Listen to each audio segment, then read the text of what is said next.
자, 체육 관련 학과 어떤 학과가 있고 어떤 것들을 배우는지에 대해서 설명을 해드릴게요. 자, 일단 우리 원장 선생님들이 시험을 봤던 세대는 거의 다 체육교육과, 체육학과, 사회체육학과, 특수체육학과 이 정도 4가지 정도밖에 없었어요. 근데 현재는 학과가 너무 많죠. 그렇지만 학생들은 크게 고민하실 필요가 없습니다. 왜냐하면 다 파생된 학문들이에요. 그리고 실제로 가면 여기 이미지에 보시듯이 체육 원리라는 걸 어떤 학과든 공통적으로 이수를 하게 됩니다. 이 체육 원리라는 건 어떤 거냐면 인문과학과 자연과학을 체육과 연계해서 배우는 거예요. 그러니까 스포츠 심리학, 스포츠 사회학, 뭐 스포츠 법학, 그리고 스포츠 생리학, 역학, 통계학 등 스포츠와 관련해서 기초학문들을 연계해서 인문과학, 자연과학으로 같이 배워요. 그렇기 때문에 어느 학과를 가든지 간에 배울 수 있는 건 거의 비슷하다라고 보시면 됩니다. 단 여기서 이 체육 원리를 배우고 나서 각 학과의 특성에 맞게 조금 더 심화 있게 수업을 듣는 정도이지, 정말 내가 스포츠 생리학을 전공하고 싶다 또는 뭐 스포츠 경영학을 전공하고 싶다 그러면 대학원 석사 과정은 요즘에 거의 필수라고 저는 생각합니다. 그렇듯이 여러 가지 학과들은 다 비슷한 걸 배우는데 제가 일단 학과별로 한번 그룹핑을 해봤어요. 통합과학 계열로 스포츠 과학과, 체육학과, 생활체육학과 가장 기초적인 학문이죠. 그리고 스포츠 산업 계열로 경영학과, 경호비서학과, 경기대학교에 있는 시큐리티 학과가 있고, 그리고 사범 계열 전통적이죠. 체육교육과, 특수체육교육과. 여기는 이제 선생님이 되기 위한 것들을 배우는 학과죠. 그리고 의료복지 계열로 요즘 아이들한테 가장 각광받고 가장 최근에 학교들마다 성적 상승도가 가장 높은 학과들이에요. 그러니까 운동처방학과, 스포츠의학과, 재활치료학과, 특수체육학과, 그리고 청소년 지도학과, 노인체육복지학과, 스포츠복지학과가 이 의료복지 계열에 해당이 돼요. 실제로 제가 이 다음 페이지에서 설명을 드리겠지만 우리나라가 복지국가가 되면 될수록, 그리고 4차 산업혁명이 일어나서 사회가 변할수록 이 체육에 대한 의미는 아주 커지게 됩니다. 우리 생활에서. 벌써 코로나에서도 우리가 밖을 못 나가고 사람들과 같이 움직이지 못하니까 사람들이 이미 너무 지쳐 있어요. 그렇기 때문에 체육을 더 갈망하게 되고 있습니다.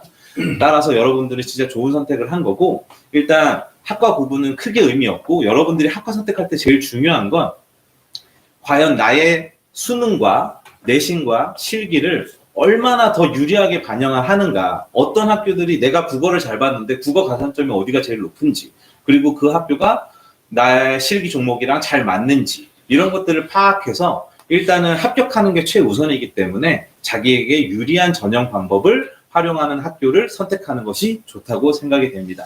자, 다음으로 우리가 체대에 가면 뭐 먹고 사느냐, 이게 정말 중요한 문제거든요. 실제로 주변에 체대 간다고 했을 때, 야, 체대 가서 뭐 하게?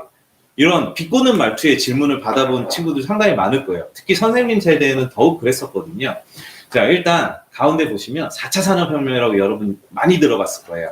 AI, 인공지능이 발달하고 환경 생태가 변하고 사회가 복지사회로 가게 되고 기대 수명이 증가하고 빈부격차가 켜지고, 그리고 생산 수명, 이거는 이제 일할 수 있는 나이가 늘어난다라는 거예요. 근데 이 과정에서 체육이 얼마나 중요하냐면 인공지능이 아무리 발달을 해도 절대로 스포츠가, 인간이 하는 스포츠를 대체할 수가 없습니다.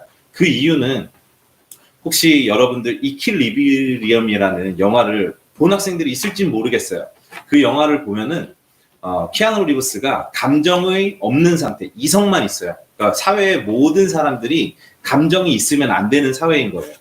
이성으로 모두가 통제가 되는 사회인데, 거기서 누구를 좋아하고 어떤 것에 대해서 아름다움을 느끼고 그러면 사회에서 배출당하는 그런 영화거든요. 근데 AI가 된다 해도 사람들은 더 스포츠에, AI가 발전해도 스포츠에 열광할 수밖에 없습니다. 이유는 스포츠라는 건, 체육이라는 건 사람과 사람의 교감 관계를 증명하는 가장 좋은 도구일 뿐더러 체육의, 스포츠의 정의가 룰과 경쟁을 수반하는 체육 활동이에요. 그렇듯이 사람과 사람이 할 수 있는 것이기 때문에 4차 산업혁명이 일어나도 사람이 할 수 있는 스포츠에 관련된 직종들이 점차 생기면 생기지 없어지지는 않을 거라고 봅니다.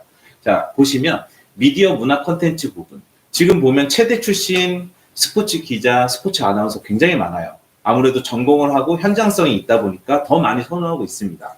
학문 연구는 정통적인 분야인데 교수님이 되거나 아니면은 체육과학진흥연구원이나 각 기업에서 스포츠 관련돼서 이제 학문적으로 연구하는 그런 분야이고 행정 경영도 뭐 대한체육회, 국민체육진흥공단 이렇게 공기업에서 자기가 이제 행정 능력을 펼칠 수도 있고 그리고 교육복지 서비스 이 부분이 솔직히 가장 중요하죠.